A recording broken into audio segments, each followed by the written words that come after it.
Hello, wonderful world. This is Christian, and this is my video. Today, the topic was our favorite books. Unlike everyone else on this channel, I actually don't have physical copies of my book with me. Well, I have physical copies of my favorite books, just not with me. Temporarily, my family is living in a very small apartment, and so I didn't bring much of my stuff with me. Most of my stuff is in storage, and as with most of my normal books. So if I just tell you the titles. Oh, also got a Jeff Letter shirt for Christmas. Back to the books though. So my current favorite book is Looking for Alaska. It's just so amazing. Alaska is probably one of my favorite female protagonists of all time.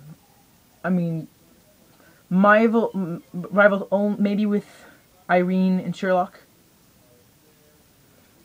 I just love her kind of craziness, kind of like also kind of like how Lydia was in the Lizzie Bennet series before.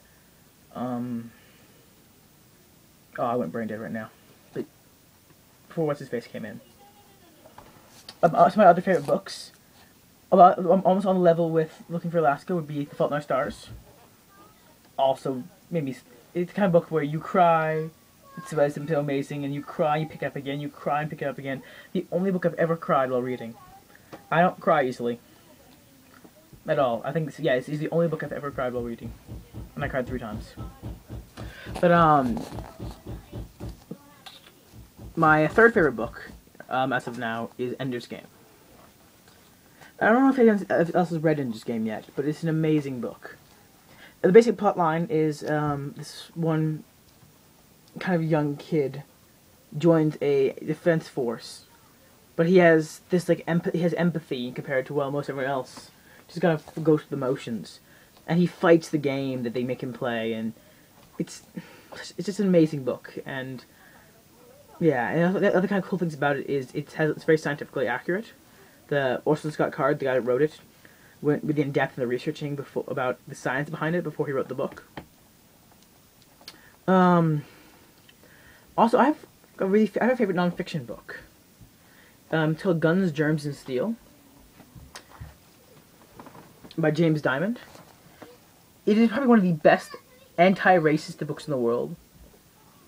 It tries to describe how if the African civilizations had been founded in Europe, then everything would have been different because of the landscape and the animals there, and it's just amazing and insightful.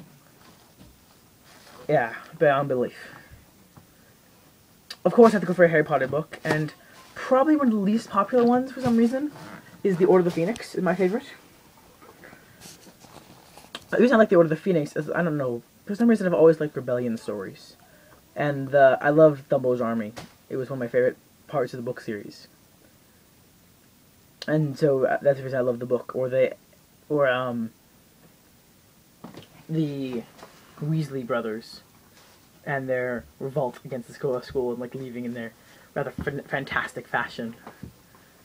One thing is what makes that book by far my favorite Harry Potter book.